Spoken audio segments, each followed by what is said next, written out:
नमस्कार, आप देख रहे हैं नौ प्रवाह लाइव। मैं हूं अमित द्विवेदी। आज जस्टिस गवई के मामले में हम चर्चा करेंगे। जिन शख्सियत के साथ हम चर्चा करने वाले हैं वो राष्ट्रीय गृह मंत्रालय, जो केंद्रीय गृह मंत्रालय है, उसके राजभाषा विभाग के सलाहकार हैं और कानूनविद भी हैं। तो मुझे लगता है कि ज्यादा बेहतर तरीके से इस विषय में हम उनसे बात कर पाएंगे। Advocate VK. दुबे जी, आप स्वागत करते हैं आपका।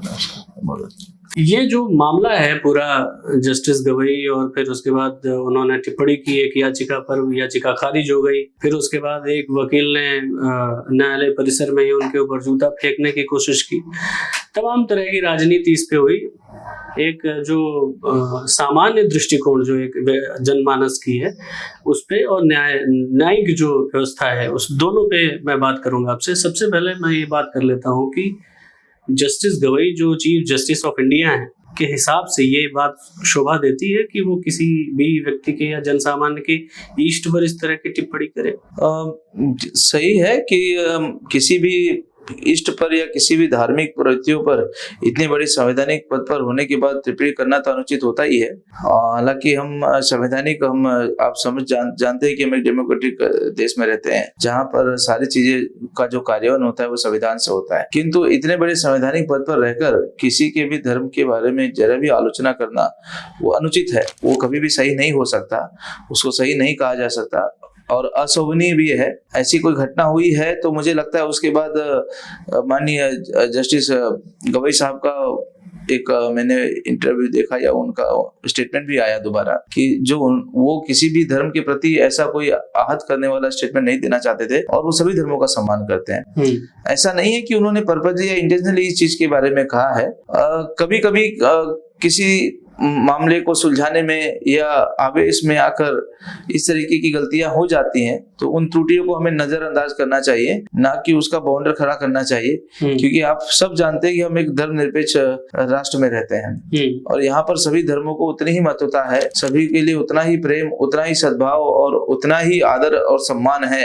भारत की सभी अथॉरिटीज और जितने भी न्यायालय हैं उनके द्वारा और जितने भी सिंध लोग हैं वो सभी धर्मों का उचित सम्मान करते हैं।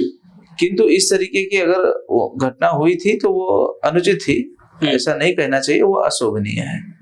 क्योंकि टिप्पणी कर देना, ये बोल देना कि अपने भगवान से बोलो, वो तो सामर्थ्यवान है, अपना सर खुद ही जोड़ लेंगे, याचिका खारिज हो गई, यहाँ तक तो समझ में आता था। लेकिन आप ये बोल दीजिए कि आपके भगवान है तो इतने सामर्थ्यवान है, सारी दुनिया उनसे प्रार्थना करती है, तो वो क्या अपना सर नहीं जोड़ सकते? इस तरह की भाषा इस्तेमाल। मैं आपको बताऊं, पिछले कई वर्षों से आप देखते होंगे ये एक सामान्य से लोगों के अंदर एक प्रवृत्ति जाग उठी है। हिंदू धर्म, आप जानते हैं, सनातन संस्कृति इतनी महान संस्कृति है, किंतु समय समय पर हमारे ही लोग, और कुछ प्रतिद्वंदी तो है ही हैं, आप जानते हैं, प्रतिद्वंदिता का तो सवाल ही नहीं है, क्योंकि आप जानते हैं प्रतिद्वंदी तो खुद ही चाहते हैं कि आपस में ही लड़े बटे। कभी जबकि समय समय पर हम लोगों को संदेश देते रहते हैं हमारे लोग कि बटेंगे तो कटेंगे, ऐसी भी चीजें लोग, हमारे ही लोग प्रसारित करते हैं। सद्भावना और एकता का विचार भी हमारे लोग ही देते हैं। किंतु इस तरीके की जो टिप्पणी आना कि आप अपने इष्ट से कहिए वो जाकर कुछ करे, तो ये तो बहुत ही अनुचित है। हालांकि इसका बहुत विरोध हुआ देश में। उसके बाद उन्होंने एक जो अपना जवाब भी जारी किया, स्टेटमेंट भी जारी किया कि मैं ऐसा नहीं कि मैं सभी धर्मों का सम्मान करता हूं। किंतु ये अगर आवेश में ये बातें आ गई हैं और उन्होंने इस तरीके का स्टेटमेंट दे दिया है तो उसके लिए कोई ज्यादा आडंबर फैलाने की जरूरत नहीं है। लेकिन आपने ये देखा होगा कि समय समय पर कोई, मैं ये नहीं कहता, मैं किसी धर्म के विरोध में नहीं कह रहा हूँ, मैं ये कहता हूँ कि आप कहाँ जाते हैं जब अन्य धर्मों की बात आती है तो आप क्यों किसी अन्य धर्म पर नहीं कमेंट करते हैं? चाहे भारतीय सिनेमा को देख लीजिए, चाहे किसी उच्च स्थानीय पदों पर विराजमान लोगों को देख लीजिए, किसी विरोधी पक्ष के दल के नेता को देख लीजिए, सारा का सारा ठेका उन्होंने सिर्फ हिंदू धर्म, हिंदू सनातन संस्कृति को बदनाम करने के लिए रखा हुआ है। कहाँ जाते हैं ये लोग या उनके विचार जब अन्य धर्मों की बात आती है? क्यों उनके मुख से, उनके इतने सम्मानित मुख से क्यों किसी और धर्म के बारे में नहीं निकलता? ये भी एक प्रश्न है कि किसी और धर्म के बारे में आप बात करके देखिए तो हो सकता है आपको कुछ और उसका उन्माद मिले। यहाँ तो सिर्फ जूता फेंकने वाली बात हुई थी। मैं न्यायालय का पूरा सम्मान करता हूँ, उस संवैधानिक पद की पूरी गरिमा का सम्मान करता हूँ, इसीलिए शायद उन्होंने उसका उचित सम्मान करते हुए उन्होंने ये दोबारा अपना जो स्टेटमेंट है वो दिया कि भाई ऐसा नहीं है कि मैं सम्मान नहीं करता हूँ, सम्मान करते हैं, ऐसा नहीं है, अगर ना करते तो शायद ये स्टेटमेंट भी उनका नहीं आता। किंतु इतने बड़े पद पर स्थापित होकर इस तरीके की अनुचित बात करना भी गवारा नहीं है और ना करना चाहिए। ये न्यायालय की अवमानना का जो मामला है वो बहुत आम इस समय खूब चर्चा में है कि अगर न्यायाधीश जो है वो अगर कोई बात किसी पर टिप्पणी कर देता है तो वो जो जैसे मर्जी चाहे वैसे ट्रीट करे। वहाँ कभी आजकल ऑनलाइन भी हियरिंग होने लगी तो बहुत सारे फुटेजेस बाहर निकल के आते हैं, तो उसमें कभी वकील को अपमानित किया जाता है न्यायाधीश के द्वारा, तो कभी जो वहाँ जो मुवक्किल होते हैं, जो वहाँ जिनकी समस्याएं हैं, उनको कभी अपमानित किया जाता है। तो ये एक सवाल आ गया है, जो जज होते हैं उनकी मर्जी जो चाहे वो किसी को बोल दे, लेकिन अगर सामान्य व्यक्ति कोई भी बात बोलता है या उनकी किसी बात पर टिप्पणी करता है तो वो न्यायालय की अवमानना, कंटेम्प्ट ऑफ कोर्ट हो जाता है। ऐसा क्यों है? नहीं, उसमें एक आपको मैं स्पष्ट करूं कि क्या होता है कि दो चीजों को समझना होगा।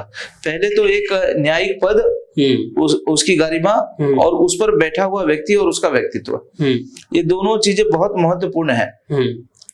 अब जिस तरीके से अब जस्टिस गवई की बात कर रहे हैं तो वो व्यक्तिगत जीवन में उनका क्या है वो मतलब, किंतु जिस पद पर वो इस समय बैठे हुए हैं, आश्रित है, तो वो बहुत ही गरिमामय पद है। आप समझिए चीफ जस्टिस ऑफ इंडिया, यानी कि न्यायाधीश, मुख्य न्यायाधीश भारत के। तो भारत के मुख्य न्यायाधीश के मुखमंडल से अगर इस तरीके की बातें निकलते तो वो तो अशोभनीय है। और जो आप ये बता रहे हैं कि एडवोकेट्स की जो काउंसिल की जो बार बार जो निरंतर उनका अपमान करते हैं जजेस, ये एक समय समय पर व्यक्तिगत मामले उजागर होते हैं कि किसी का पर्सनल ईगो हर्ट हो गया, व्यक्तिगत कुछ उनसे रंजिश हो गई या बातचीत हो गई, तो वो तो जुडिशरी का एक आम विषय वो चलते रहता है। सवाल ये नहीं है कि एडवोकेट्स और जजेस के बीच में क्या वाद और अपवाद होता है, सवाल ये है कि किसी की धार्मिक भावना को ठेस पहुंचाने का।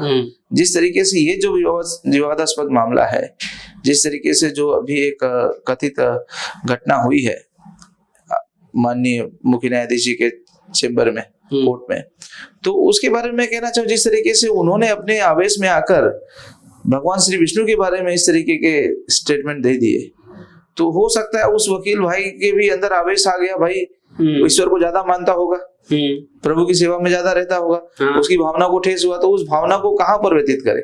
तो उसको जो उचित लगा उसने किया, जस्टिस गवई साहब को जो लगा उन्होंने किया।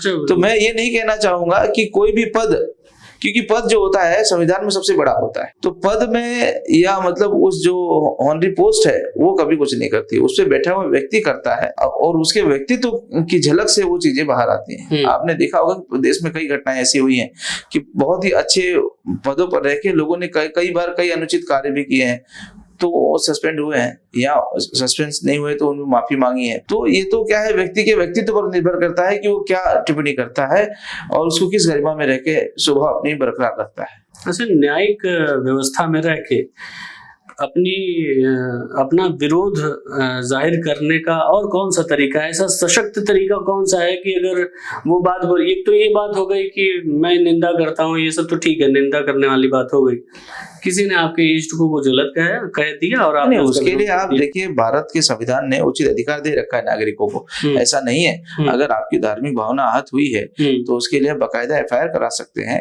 संविधान में, कानून में वो प्रोविजन है, बीएनएस में वो धारा है जिसके अंतर्गत अगर आपकी धार्मिक भावना को किसी ने ठेस पहुंचाया तो आप एफआईआर कर सकते हो। किंतु हमें ये भी देखना होगा कि वो इस वक्तव्य में भावना को जिन्होंने अगर आहत किया है तो उस व्यक्ति कौन है। अब वो जो भावना है वो सही में आहत हुई है कि नहीं हुई है, अब ये इस मामले में जो हुआ है वक्तव्य वो जुडिशियल प्रोसीडिंग के समय हुआ है, तो उसमें तो कोई इंटरफेरेंस किया नहीं जा सकता। अगर इन जनरल पब्लिकली कहीं कुछ इस तरीके का स्टेटमेंट होता जुडिशियल जो प्रोसीडिंग से उसको छोड़ के, तो शायद उस पर कोई कार्रवाई हो सकती थी। इस विवादास्पद मामले में मैं नहीं समझता कि कुछ करने की जरूरत है या हम कर सकते हैं या करना चाहिए, क्योंकि वो हमारे देश के माननीय सम्माननीय मुख्य न्यायाधीश हैं, अगर उनके वक्तव्य से ऐसे कुछ निकला भी है शब्द, तो जरूर किसी न किसी न्यायिक प्रक्रिया के तहत निकला होगा, किसी विवाद को सुलझाने में निकला होगा। उन्होंने जानबूझकर अपने मंशा से तो ये नहीं कहा होगा, या ऐसे वक्तव्य नहीं निकले होंगे। और उसके बाद उन्होंने उसका निराकरण भी दिया, उसका उचित जवाब भी दिया उन्होंने। दोबारा उनका जो स्टेटमेंट आया कि मैं सभी धर्मों का सम्मान करता हूँ। ऐसा तो नहीं है कि देखिए, एक सत्यता तो यहाँ पर भी है कि हम जिस देश में रहते हैं वो देश जो होता है रूल होता है संविधान से। तो संविधान ने जितने अधिकार आपको दिए हैं, मौलिक अधिकार दिए हैं, उन मौलिक अधिकारों के तहत ही सारी प्रक्रियाओं का संचालन होता है। अगर भावनाओं का आहत हुआ है तो संविधान आपको अधिकार देता है, किंतु किसी जुडिशियल प्रोसीडिंग में, न्याय प्रक्रिया के तहत अगर उस निराकरण में कोई शब्दावली का प्रयोग किया है तो मुझे नहीं लगता कि उसके लिए कोई प्रोविजन ऑफ लॉ है जिसके तहत आप कोई कार्रवाई कर सकते। तो ये सीजीआई पे क्या एफआईआर दर्ज हो सकता है? ये इसका जो जवाब है वो तो जो अधिकारी है वही दे सकते हैं, हो नहीं सकता ऐसा नहीं है। व्यक्ति विशेष पर तो आप किसी भी पद पर वो स्थापित हो, इसका मतलब ये नहीं कि वो कुछ भी कर सकता है। अगर उन्होंने वास्तविकता में किसी की भावना का आहत हुआ है तो उसके लिए एफआईआर की जा सकती है, नहीं की जा सकती ऐसा नहीं है। किंतु उस भावना को भी देखना होगा और किस समय ये चीजें हुई और क्यों हुई। और ऐसे स्टेटमेंट अगर मुंह से निकले हैं, उनके मुख से, मुखमंडल से, तो किस दौरान, किस प्रक्रिया के दौरान निकले हैं। पब्लिकली तो उन्होंने नहीं कहा, मुझे लगता है ये जुडिशियल प्रोसीडिंग के तहत कहा गया है। तो अब जैसे ही कोई अगर पक्षकार है, कोई उसका वकील है, अब आपका वकील सामने वाले जो विटनेस है उसको कई बातें कहता है। कई बार हमारे पास ऐसे सवाल आते हैं कि मुझे विटनेस बॉक्स में बोला कि ऐसा बोल दिया, वैसा बोल दिया, मैं इस वकील पे कार्रवाई करूंगा, ये करूंगा। तो वो पॉसिबल नहीं है, क्योंकि देखिए वो एक जुडिशियल प्रोसेस है, उसके अंतर्गत होने वाली घटनाओं को या बातों को आप उसके ऊपर कोई कार्रवाई नहीं कर सकते, जहां तक मेरा मानना है। तो इसमें भी ऐसी कुछ चीजें मुझे नहीं लगता हो सकती हैं। इसका एक लोगों ने आडंबर बना दिया है, और मैं ये नहीं कहूंगा कि आडंबर कहना भी अनुचित होगा वो, क्योंकि जो शब्द हैं वो भी बहुत ही कटु शब्द हैं। हालांकि किसी और, जहां तक मेरा मानना है, किसी और धर्म के बारे में ऐसी टिप्पणी किए होते तो शायद कुछ और मामला होता, किंतु ये हिंदू धर्म है, हमारे अंदर सहजता का भाव है, प्रेम का भाव है, आपस में प्रेम है, लगाव है, तो चीजें चल जाती हैं। किंतु अब हमेशा ऐसा हो वो अनुचित है। अच्छा, इस पूरे मामले को जो कोर्ट में जूता फेंकने की कोशिश की एडवोकेट ने, उसको पूरी तरीके से हाईलाइट करने की कोशिश कर रहा है जो मीडिया सेल है, आईटी सेल कांग्रेस का। कांग्रेस ये कह रहा है कि ये कहते हैं कि हमारा देश जो है इस सरकार में सुरक्षित है, जबकि कोर्ट में जो सुप्रीम कोर्ट है, सुप्रीम कोर्ट में जो चीफ जस्टिस ऑफ इंडिया है वही सुरक्षित नहीं है। अब ये इस तरीके से प्रचार प्रसार किया गया है। कांग्रेस ने कभी ये कहने की कोशिश नहीं की कि भगवान का अपमान किया या उसके विरोध में कोई बात नहीं की। अभी तो पूरी तरीके से सारे लोग जो हैं एक तरफ से चीफ जस्टिस के सपोर्ट में है। तो आम आदमी तो सहम जाता है ना कि आप हमारे बारे में कुछ भी कह दीजिए, लेकिन हम आपके बारे में कुछ ये नहीं कह सकते क्योंकि आप न्यायालय से जुड़े हुए व्यक्ति हैं। तो आम आदमी कहीं ऐसा तो नहीं है कि वो असुरक्षा का भावना हो जाए।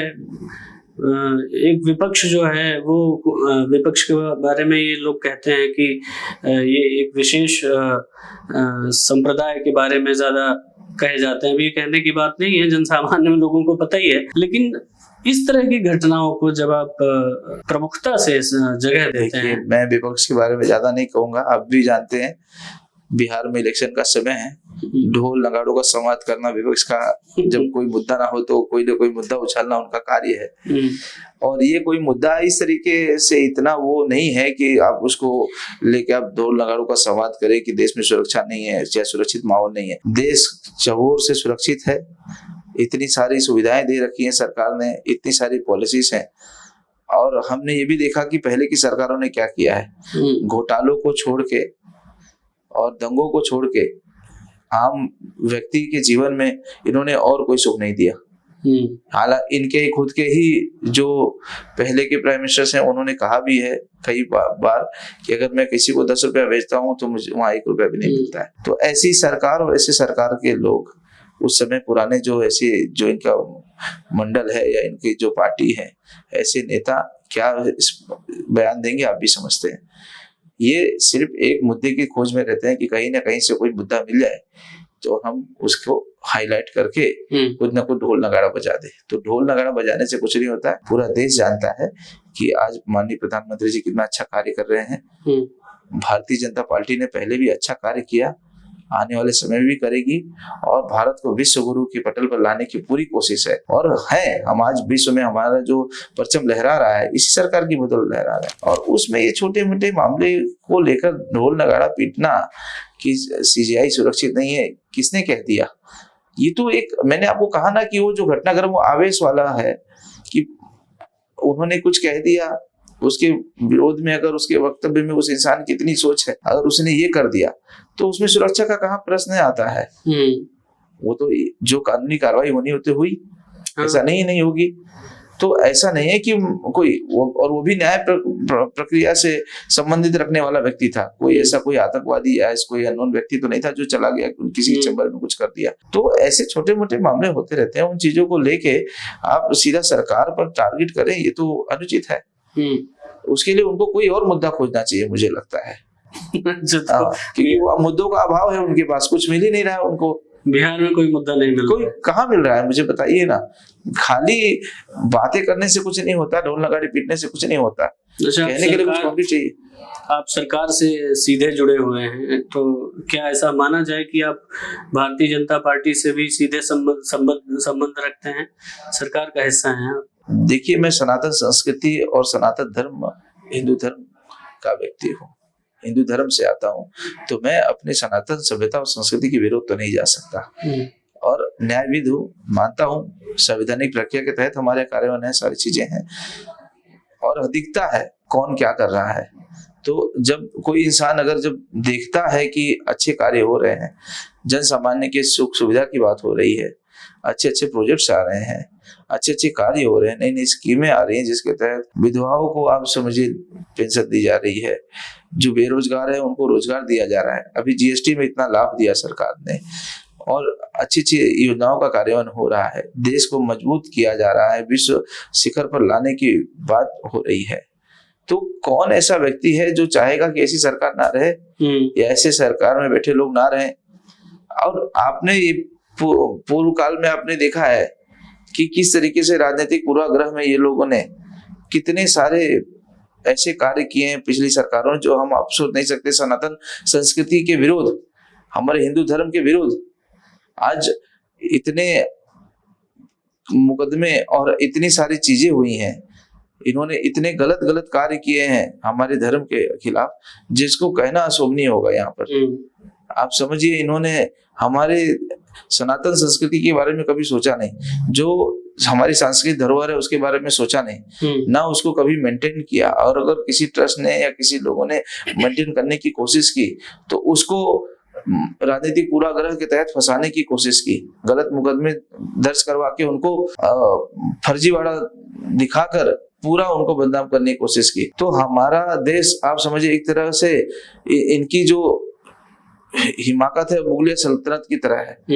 तो इनका जो एक टारगेट है कि पूरे देश में गजवाए हिंद फैला दे, तो वो सपना इनका पूरा होने वाला नहीं है।